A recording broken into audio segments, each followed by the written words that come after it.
In Ephesians chapter 4, verse 5, Paul talks about one Lord, one faith, one baptism that is part of a confession that he's put together there as an introduction and basis for the theme of unity, that we're grounded in our unity based upon our confession and what we share together as a common faith as believers.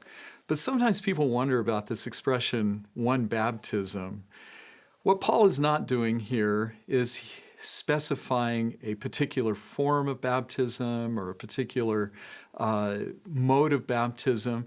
What he's getting at here is the basic concept of idea of baptism being an identification with Christ in his death, his burial, and his resurrection.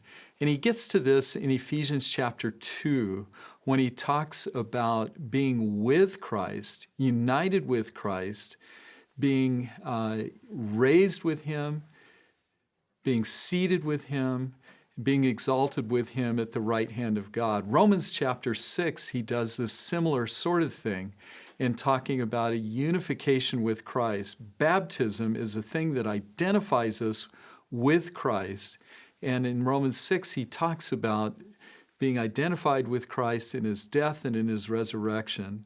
In Colossians chapter 2, verse 12 is something similar as well, the identification with Christ in his death.